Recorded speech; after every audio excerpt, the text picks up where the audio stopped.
Aujourd'hui, on vous propose un format un peu différent de d'habitude. Le 4 août dernier, 20 minutes a posté sur TikTok via sa page officielle une vidéo traitant des tensions entre les États-Unis et la Chine à l'occasion de la visite de Nancy Pelosi sur l'île de Taïwan. Cette vidéo a été suspendue pendant près de 24 heures, du vendredi 5 au samedi 6 août. Difficile d'être plus précis car nous n'avons été notifiés ni de sa suspension ni de sa remise en ligne. Un message affiché à la place de notre vidéo et visible uniquement depuis notre compte évoquait une contestation reçue pour le motif de violation suivant, intégrité et authenticité. Cela sous-entendait que notre vidéo, réalisée, relue et validée par une équipe de journalistes professionnels, aurait pu être amenée à tromper ou à induire en erreur les utilisateurs de TikTok. Évidemment, nous ne sommes pas parfaits et nous aurions pu commettre des erreurs, mais nous avons vérifié et nous n'en avons pas trouvé, alors cette censure nous a semblé abusive.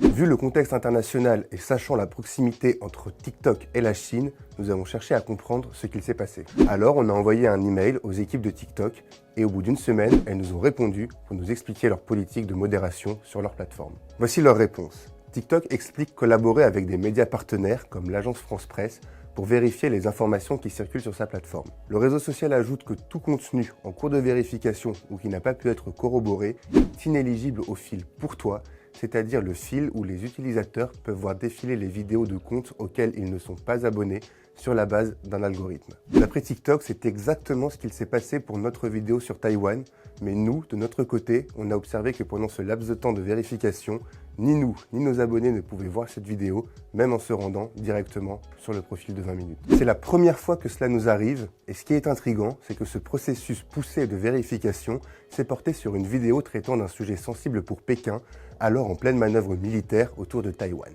Sur ce point, TikTok ne nous a apporté aucune explication.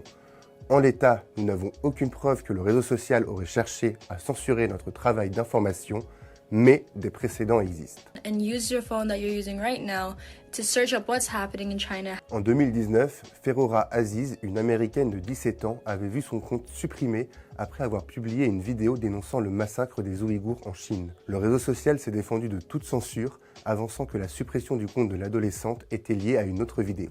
L'entreprise chinoise ByteDance, société mère de TikTok, siège à Pékin, et Douyin, la version chinoise de TikTok, ne permet aucune contestation du régime en place. Si TikTok et Douyin fonctionnent séparément, l'hypothèse selon laquelle les méthodes de censure de l'un seraient ponctuellement utilisées par l'autre est plausible. Si cette mésaventure n'a rien de dramatique, on peut en tirer quelques enseignements par rapport à TikTok et aux réseaux sociaux en général. Il faut toujours avoir à l'esprit que ces plateformes sont des entreprises privées qui poursuivent leurs propres intérêts économiques et politiques à l'aide d'algorithmes au fonctionnement souvent opaque. Pour le gouvernement chinois, TikTok est une arme puissante, un symbole de soft power ultra populaire en Occident, et comme tous les réseaux sociaux, TikTok filtre ce que voient ses utilisateurs et participe ainsi à façonner leur vision du monde.